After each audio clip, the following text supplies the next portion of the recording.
오늘 말씀의 핵심은 사실은 저는 의라고 봤습니다. 오늘 말씀에서 사실은 제목을 정할 때 어떤 제목으로 정할까 굉장히 고민을 많이 했어요. 그래서 우리에게 준 새로운 의에 대한 이야기인데, 새로운 의. 근데 그 새로운 의로 가는데 필요한 것들에 대해서 제가 좀 집중을 하다 보니까 의보다는 은혜라는 말이 더 마음에 와닿더라고요. 그래서 오늘 제목을 그 은혜로 삽니다 라고 하는 제목으로 정하게 되었습니다.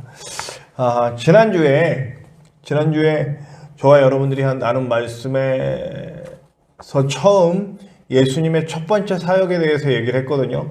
예수님의 첫 번째 사역은 우리가 죄인임을 깨닫게 하시는 거예요. 그래서 시작할 때부터 회개하라 라고 하는 선포로 시작했다는 거죠. 회개하라 라고 하는 선포로 시작해서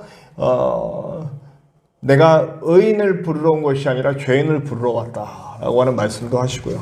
그래서 우리가 구원으로 가는 첫 번째 문은 우리가 죄인임을 깨닫고 주님 앞에 나오는 거다. 철저하게 깨지고 무너지고 박살나고 처절한 죄의 고통을 느끼면서 주님 앞에 나올 때에 우리를 만나주시는 하나님의 은혜를 만나게 된다라고 하는 그런 이야기를 했습니다. 또 오늘은 율법에 대한 이야기를 합니다. 우리가 율법은 그럼 왜 주었냐? 왜 유대인들에게 먼저 율법을 주셔서 율법으로 인하여서 율법의 쓰임새는 뭐냐? 사실 율법에는요, 우리 예수님의 말씀처럼 하나님의 마음이 담겨 있는 겁니다. 율법은 하나님의 마음이 담겼고, 율법이 없는 사람들에게는 양심을 통해서 하나님의 마음을 알게 하셨습니다. 그 율법이나 양심의 핵심에 들어있는 건 뭐냐면 사랑인 거죠. 사랑. 하나님을 사랑하고 이웃을 사랑할 수 있는 그 사랑의 마음을 주신 겁니다. 그런데 율법은 어떤 역할을 했는지 보면 그것을 알 수 있어요. 우리가 3장 22절에 보면 우리가 19절과 20절에 보면 20절 마지막에 뭐라고 나와 있냐면 율법으로는 죄를 깨달음이라. 아멘. 결국 율법에는 확실한 목적이 이제 드러나는 거예요. 율법을 다 지킬 수 있는 사람이 단 한 사람도 없는 거야. 의인은 없나니 하나도 없다. 그러니까 율법을 지킬 수 있는 사람이 단 한 사람도 없기 때문에 율법을 통해서 우리가 깨달아지는 건 뭐냐면 하나님의 마음도 알았고 하나님의 목적도 알았는데 그 율법을 지킬 수 없는 나 자신의 모습을 보면서 무너져 내리는 거죠. 그러면서 다시 한번 우리가 죄인임을 깨닫게 되는 거죠. 양심도 마찬가지예요. 양심을 통해서 내 죄가 자꾸 깨달아지는 겁니다. 우리가 소시오패스나 사이코패스 이렇게 병적으로 정신병적으로 들어있는 사람 말고 대부분의 모든 사람들은 사실은 죄에 대해서 깨닫게 되는 거죠. 내가 온전하지 못하다 완전하지 못하다라는 걸 알게 하시는 거죠. 그리고 나서 이제 3장 22절을 보면 뭐라고 나오냐면 이제는 율법 외에 한 의가 나타났으니 율법과 선지자들에게 증거를 받은 것이라. 이 새로운 의를 우리에게 주십니다. 율법으로 이룰 수 없었던 의, 양심으로 이룰 수 없었던 의가 우리에게 옵니다. 그게 누구냐? 예수 그리스도다. 이렇게 얘기합니다. 우리 25절을 읽어보면 이 예수를 하나님이 그의 피로써 믿음으로 말미암아 화목 제물로 세우셨으니 이는 하나님께서 길이 참으시는 중에 전에 지은 죄를 간과하심으로 자기의 의로우심을 나타내려 하심이니. 하나님이 얼마나 의로우신 것을 예수를 통해서 나타내시고 예수를 통해서 우리 모든 인간들이 또 의롭게 하신다라고 하는 것을 말씀해 주시는 거죠. 여기서 제물이라는 말이 나옵니다. 구약 성경에 제물을 바치는 법이 나오죠. 제물을 어떻게 바칩니까? 흠 없는 제물을 가져와야 됩니다. 근데 흠 없는 제물을 가져와서 어떻게 하냐면 그것을 그 죄를 사함받기 원하는 사람을 대신해서 이 제물이 죽는 거죠. 죄의 대가가 반드시 필요한데 죄의 대가를 완전히 사하기 위해서는 생명이 필요하다는 것이 어떤 구약 성경에 흐르는 말씀의 원리예요. 그래서 그 대속, 나를 대신해서 대가를 치러야 하는 그 제물들이 드려진 거죠. 근데 그 제물을 드리는 과정이 어떻게 되냐면 흠없는 제물을 가지고 와서 그 제물을 바치는 사람이 직접 안수를 하고 그 제물을 잡고 그리고 한 과정이 필요해요. 이 과정에 저는 좀 감정이입이 되더라고요. 어떤 감정이입이 되느냐? 제가 한동안 그 순대 공장에서 순대를 배달한 적이 있다 그랬잖아요. 그때 제가 어떤 걸 봤냐면 돼지 도살장을 한번 가봤어요. 돼지 도살장. 선지피를 받아와야 되기 때문에 돼지 도살장을 갔는데 정말 갔는데 그 주변이 막 이상한 무슨 왜 하는 소리로 계속 가득하더라고요. 이게 무슨 소린가? 그리고 이렇게 커다란 천막으로 인천에 있는 도살장인데 가서 싹 열어봤다가 제가 그때 쇼크를 좀 받았어요. 한동안 좀 마음이 막 어떻게 될지 모르겠더라고요. 뭐냐면 저렇게 컨테이너 벨트로 돼지들이 이렇게 와요. 막 소리를 지르고 왜 하고 소리를 지르면서 이렇게 내려오면 밑에 사람들이 이렇게 칼로 푹 찔러서 이렇게 돼지가 지나가는데 이렇게 밑에 있는 사람들이 이렇게 하얀 그 옷을 입고 이렇게 푹 찔러요. 무표정한 표정으로 푹 찔러 이렇게 돼지를. 근데 저는 그걸 보는 순간 완전 충격이었어요. 너무 충격이야. 와, 막 그냥 막 그 자리에서 어떻게 할지 모르겠더라고요. 제가 뭘 느꼈냐면요. 그 양을 잡을 때 어떤 마음이었을까? 이 죄를 사함받기 위해서 나와서 이 양을 드리는 사람의 마음. 저 사람들 같았을까? 그냥 의무적으로 찌르고 베고 양을 잡고 죽이고 가죽을 벗기고 뭐 이렇게 장을 꺼내고 하는 그 모든 과정이 저 사람들처럼 무표정하게 푹푹 찌르고 이랬을까? 하나님께서 정성스럽게 기른 흠없는 양을 바치라고 한 이유가 있었을 거라 생각했습니다. 저도 강아지를 키워봤어요. 어릴 때. 제가 사실은 보신탕을 못 먹는 이유 중에 하나가 이겁니다. 기르던 개가 죽었어. 기르던 개가 죽어가지고 너무 마음이 아팠어. 그 개는 그냥 개가 아니야. 보신탕에서 먹는 개가 아니야. 그 개는 나의 마음이 들어가고 가족 같은 거였어요. 가족. 그 가족 같은 그 개가 죽은 걸 보고 지금 사실 그 전에 더 큰 충격이 있긴 있었어요. 뭐냐면 시골에서 저랑 같이 놀던 개를 잡아서 먹었어요. 시골에서. 그런데 잡아서 먹을 때 내가 막 방금 놀던 그 개가 없어졌는데 내가 맛있게 먹었단 말이에요. 그런데 알고 봤더니 그게 그 개야. 그래서 그 다음부터 정신적 충격을 어릴 때 받았고 또 제가 기르던 개가 죽은 다음에 그 다음에 보신탕은 사실은 먹으라면 어쩔 수 없이 먹지만 못 먹습니다. 왜냐하면 정신적인 그런 트라우마 같은 게 있어서 못 먹어요. 왜냐하면 정서적 유대를 나눴기 때문이에요. 자, 하나님께서 정성스럽게 기른 양을 데려와라. 그걸 잡아라. 라고 하는 의미 속에는 그런 의미가 있지 않았을까 싶어요. 이 사람이 양을 잡을 때 이 양은 내가 제물을 드리기 위해서지만 정성스럽게 좋은 것을 먹이고 좋은 환경에서 길러낸 전혀 흠없게 드리려고 준비한 양이란 말이에요. 이 양은 감정이입이 돼 있는 양이에요. 가족이라고까지는 할 수 없지만 내가 그동안 정성스럽게 길러낸 1년이든 2년이든 정성스럽게 길러낸 양이란 말이에요.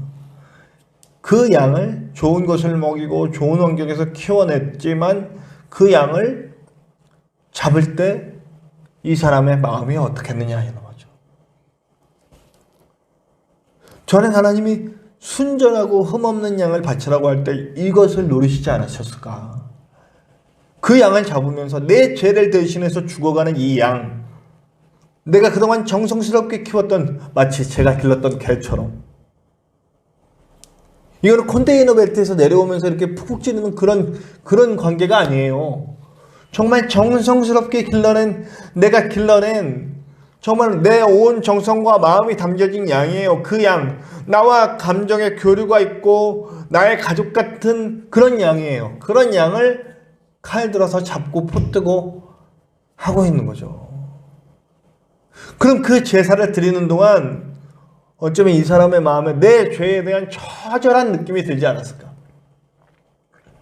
내가 이 양을 잡는 동안 나를 대신해서 나와 가족 같기도 하고 내 정성이 모두 들어간 이 양이 나를 대신해서 이렇게 고통스럽게 죽어가는 이 과정을 내가 직접 행할 때에 내 죄의 심각성이 느껴지는 거죠.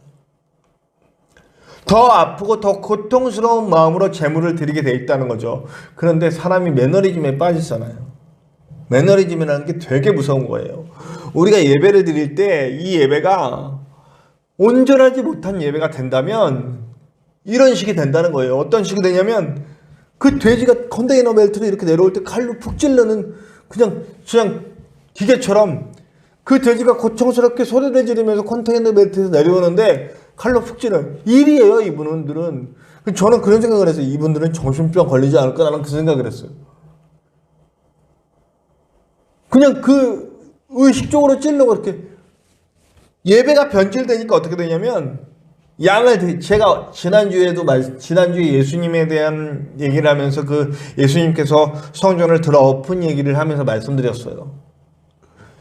사실은 흠없는 양을 제물을 드리기 위해서 법을 바꾸고 그래서 그렇게 했지만 그 하나님의 마음이 없어진 예배가 되니까 남들이 준비한 양을 사다가 드리는, 그러니까 그 양이 드려질 때 무감각해지는 거예요. 감각이 없어.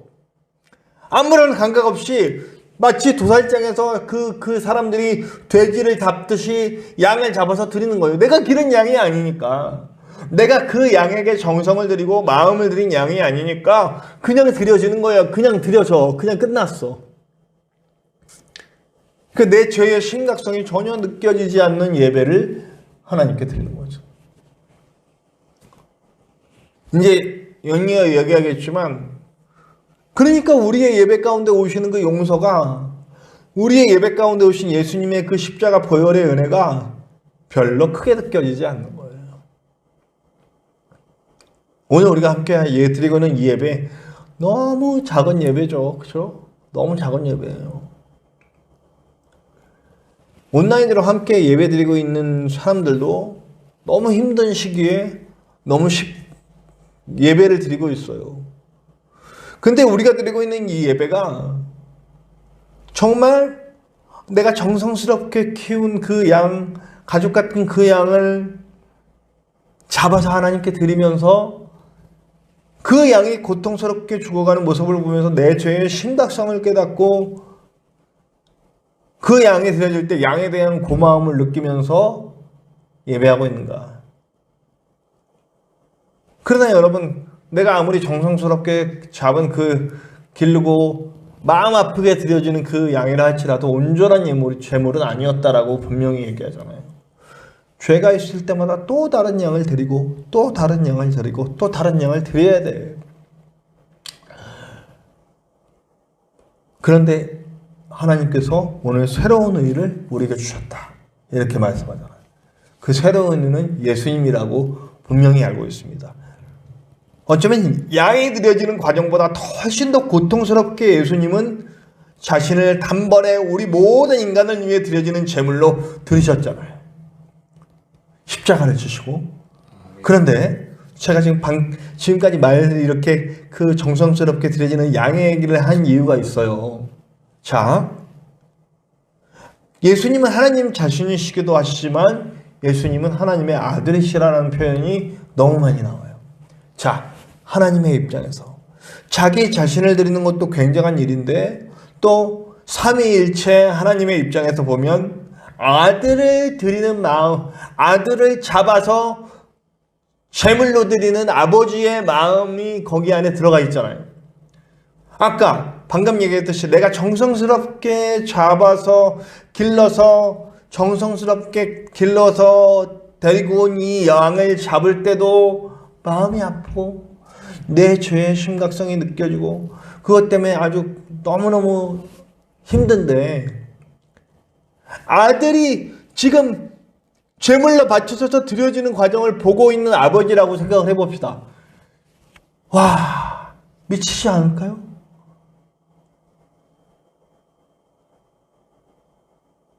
그만큼 우리 인간은 사랑하시는 마음으로 아들을 주신 거 아닙니까?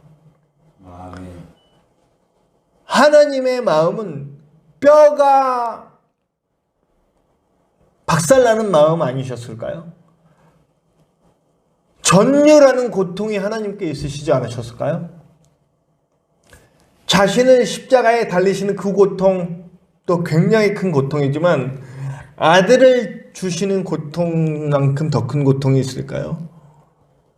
그 고통과 그 모든 것들을 감내하시고 우리를 살리시려는 과정이 이 예배의 과정에 들어있다는 거죠. 우리는 양도 없어. 우리는 정성스럽게 가져오는 양도 없고 아무것도 없어요. 우리에겐 뭐가 있냐면 예수 그리스도의 보혈이 있어요. 근데 그 예수 그리스도의 보혈이 우리에게 이 예배 가운데 뿌려지는 과정은 이를 말할 수 없는 하나님의 고통이 담겨 있는 예배라고 하는 걸 잊지 말아야 됩니다. 우리가 이 코로나 때문에 지금 앉아서 예배 드리시는 분들도 굉장히 많아요. 집에서 어쩔 수 없이. 다시 지금 또 우리 젊은이 분들께서 또 그렇게 또 내가 또 화날라고 그래. 또 잠깐 이 얘기만 하면 자꾸 화가 나. 저도 50대가 되다 보니까 자꾸 이 꼰대가 되나 봐요. 마음이 이해는 해요. 놀고 싶은 마음은 정말 이해해요. 저도 노는 거 좋아하기 때문에. 근데 그분들로 인해서 지금 또 4차 감염자, 그러니까 직접 감염자, 2차, 3차, 4차 감염자까지 생겨서 지금 이번 주말이 굉장히 지금 어떻게 보면 굉장히 그 고비라고 얘기를 하더라고요. 그래서 이 코로나 때문에 진짜 이제 격까지로 가지 맙시다. 다시 와야 돼. 다시 제대로 와서. 그래서 어쩔 수 없이 지금 우리가 또 직접 예배를 드리지 못하고 그러다 보니 신앙적으로 좀 무뎌 있거나 아니면 잘 모르시거나 아주 초신자분들이 이제 또 떨어져 나갈 것 같은 그런 염려도 있고 뭐 우리 교회는 염려가 없습니다. 우리 교회는 사람이 없기 때문에 그렇긴 하지만 교회의 위기다라고 하는데 우리가 이럴 때일수록 다시 예배의 의미를 다시 한번 새겨야 되지 않을까. 어쩔 수 없이 온라인으로 예배를 드리시는 분들이시건 아니면 지금 우리가 여기 이렇게 함께 우리가 예배당에서 나와서 예배 드리시는 분이건 모두 그 자리가 어느 곳이든지 간에 예수 그리스도의 보혈이 뿌려지는 이 과정에 담겨지는 하나님의 아픔에 대해서 우리는 분명히 기억을 해야 된다는 거죠. 그 하나님의 아픔이 우리를 하나님 앞에 서게 하는 은혜로 있다는 거 잊지 말아야 할 것 같습니다. 예수 그리스도의 보혈이 있는 예배, 예수 그리스도의 사랑과 은혜가 있는 예배, 하나님의 아들을 주시는 그 뼈 깊은 고통이 담겨진 예배를 우리가 함께하고 있다. 그렇게 해서 그래서 초대교회 성도들은 그 예배를 지키기 위해서 자신들이 사자굴에 던져지기도 하고 독사굴에 던져지기도 하고 그러면서 이 예배를 지켜냈거든요. 근데 2020년을 사는 우리들은 2020년 맞죠? 저도 이제 시간 감각이 2020년을 사는 우리는 예배가 너무 쉬워. 예배가 너무 안타깝죠. 눈물 날라고 그래. 다시 그 예배를 세워야 할 줄로 믿어요. 지금 북한에서는 예배를 못 드리니까 지하에서 숨어서 그죠? 잡혀서 정신교화서나 어떤 이상한 곳으로 끌려가서 고난을 받을 게 뻔한데도 그래도 예배를 지키기 위해서 지하에서 숨어서 예배 드리시고 있는 분들이 있다는 거 잊지 말아야 됩니다. 우리는. 아멘. 우리가 드리고 있는 이 예배에 대해서 다시 한번 깊게 생각해 봐야 돼요. 저는 이 코로나 사태는 어쩌면 교회를 다시 세우시려는 하나님의 마음이라고 생각합니다. 흐트러지고 망가지는 우리가 다시 서야 되는 그런 예배를 다시 세우시고 교회를 다시 세우시려는 하나님의 계획 속에 우리가 남은 자로 서야 합니다. 아멘. 저와 여러분이 남은 자로 서서 예배를 지키고 교회를 다시 세워야 합니다. 저는 창대한 교회에 와서 이렇게 사람 없는 교회를 보내주신 이유가 있다고 봅니다.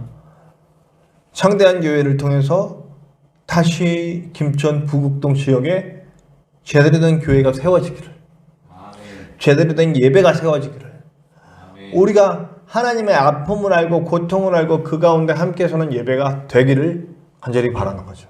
아멘. 그래서 우리에게 주신 게 뭡니까? 그 은혜는 우리를 세우시고 우리를 이롭게 만드시죠. 이 은혜는 우리를 용서하시는 은혜. 우리의 안에 있는 뼈 깊은 죄, 이전에 지었던 죄, 지금 짓는 죄, 앞으로 지을 죄까지 용서해 주시는 예수 그리스도의 완전한 용서가 있는 예배다. 아멘. 이 용서는 하나님과의 만남입니다. 하나님과 비로소 만나는 거예요. 하나님이 만나주시는 은혜. 예수 그리스도가 십자가를 지시고 돌아가실 때 지성소 회장이 제일 첫 번에 일어난 일이 지성소 회장이 갈라지는 일이었어요. 다 들어와라. 이제는 아무나 들어갈 수 없는 그 하나님을 직접 만나실 수 있는 그 지성소 안으로 누구든지 들어와 만나주시는 은혜입니다. 만나주신다는 건 이제 너는 나와 나에게 용서를 받는다라고 하는 의미인 거죠. 그리고 두 번째는 화해하는 겁니다. 화해. 내가 내 죄 때문에 막혀있던 그 담이 허물어지고 하나님과 드디어 화해가 일어나고, 그리고 마지막으로는 관계가 회복되는 겁니다. 관계가 완전히 회복돼서 태초에 만드셨던 그 능력, 이 땅을 지배하고 다스리는 그 능력을 다시 세워주시는 거예요. 다스림의 형상을 다시 일깨워 주십니다. 뭘로 다스립니까? 총으로 다스립니까? 칼로 다스립니까? 아니면은 뭐 지식과 지혜, 능력, 요즘 뭐 IT 산업이니까 IT 기술 뭐 이런 걸로 다스립니까? 아니죠. 우리는 하나님이 이 세상을 사랑하시는 그 사랑으로 다스려 가는 겁니다. 아들을 주신 그 사랑, 우리와 공감해 주시는, 제가 오늘 찬양을 공감하시네로 틀은 이유가 있어요.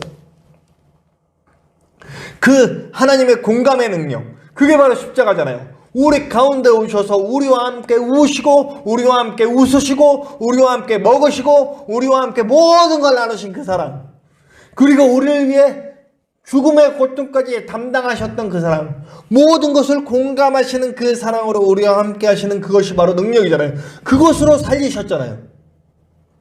우리 인간들과 완전히 소통하시고 공감하시는 그 사랑으로 이 땅을 다스리시는 그 하나님의 능력이 이제 우리 안에서 나타나기 시작합니다. 제가 목회를 하면서 하나님께 가장 감사하는 것 하나는 감정이입이 잘 된다는 겁니다. 저에게 참 감정이입이 잘 되게 하셨어요. 저는 그래서 드라마를 보고도 뭐 조금만 울고 막 이럽니다. 사람의 관계 속에서 어떤 사람이 아파하면 그 아픔에 좀 빨리 근데 공감하는 것은 사실은요, 같은 아픔을 겪어본 사람들이 공감을 하잖아요. 그래서 저는요, 사실은 그 아픔이 얼마나 상상나지만 뭐 여자분들이 임신해서 겪는 고통 같은 거 잘 모르잖아요. 공감이 잘 안 되는. 근데 다만 아버지를 잃은 어떤 암으로 고통받는 가족을 둔 그런 가족을 볼 땐 공감이 확실히 됩니다. 왜냐면 저도 아버지를 1년 이상 아픈 그 과정을, 암으로 고통받는 과정을 겪고 그러면서 보내드렸기 때문에 그런 고통을, 그리고 자식 때문에 고통받는, 자식 때문에 아파하는 그 마음들을 저는 압니다. 그럴 때 공감이 되잖아요. 제가 언젠가는 우리 홍천에서 청년 중에 제가 청년들을 정말 많이 사랑했어요. 그래서 제가 얘기했잖아요. 아직도 그 마음이 변치 않습니다. 그래서 우리 청년들이 청년들을 놓고 올 때 이 홍천에서 김천 내려오는 이 3시간, 1시간은 더 지체가 된 이유는 그 녀석들 때문에 우느라고, 놓고 온 마음 때문에 우느라고 오다 가다 했다는 거죠. 그 중에 제가 정말 사랑했던 친구가 하나 있는데 그 친구가 아버지한테 맞아요. 아버지가 사랑이 없으신 건 아닌데 막 때려요. 저는 그게 너무 마음이 아픈 거예요. 만약에 내 딸이 만약에 시집을 갔는데 남편한테 맞아. 저는 가만히 못 둡니다. 그래서 그 남편 놈은 좁혀든지 나도 좁혀고 애들 데리고 오죠. 제가 그런 마음이 드는 그 아이에게 그런 마음이 들더라고요. 그게 진심이 되니까 그 친구도 저한테 마음을 열고 소통이 되고 그러다 보니 그게 공감의 능력이 되더라고요. 예수를 따르는 사람들, 예수를 믿는 사람들은 이게 있어야 됩니다. 우리는 다스리는 자가 돼야 돼요. 하나님과 만나서 진짜 예배를 드리고 하나님과 만나서 진짜 예배를 드리는 동안 하나님의 능력을 받고 관계가 용서받고 회복되고 그리고 능력을 가지고 나가는 사람이 된다면 그 능력은 바로 사랑의 능력이라는 거죠. 우리는 누군가를 공격하고 정죄하는 일에 너무너무 바리새인처럼 돼 있어요. 나가서 맨날 공격해. 너는 이래서 나쁘고 너는 이래서 나쁘고. 그래서 저는 정치하는 목사님들을 싫어하시는 이유는 뭐냐면 그분들이 입에서 나오는 게 거의 다 정죄더라고. 사랑의 말이 별로 없어요. 그래서 목사들은 제발 정치하지 마시기 바랍니다. 제가 요즘 자꾸 여기다 대고 대놓고 얘기하는 게 너무 많아졌어요. 정죄하는 입술보다 사랑하는 입술이 돼요. 사랑하고 끌어안고 공감하는 능력으로 세상을 다스려야 됩니다. 그 능력이 살아납니다. 부디 오늘 예배 드리고 있는 저와 여러분이 온라인으로든지 아니면은 이렇게 우리가 이렇게 예배하고 있는 여러분들은 부디 예배가 진짜 예배가 되길 바라고 예수 그리스도의 보혈이 임하는 예배가 되길 바라고 하나님의 아들을 우리에게 주신 그 고통이 느껴지는 예배가 되길 바라고 그런 말미암아 내 죄가 뼈저리게 깨달아지는 예배가 되길 바라고 그리고 그 죄를 깨닫고 용서해 주신 은혜에 감격하는 예배가 되길 바라고 그 감격 속에서 만난 하나님과의 놀라운 교제로 말미암아 사랑의 능력을 가지고 나가는 예배가 되길 바랍니다. 아멘. 우리는 반드시 승리할 겁니다. 아멘. 저는 우리 청대한 교회가 이런 마음과 이런 예배를 드리고 나아간다면 반드시 하나님의 역사가 있을 거라고 믿습니다. 아멘. 그 사랑 속에서 정말 온전한 예배, 온전한 교제, 그리고 온전한 다스림을 이룰 수 있는 저와 여러분들 되시기를 간절히 축원합니다.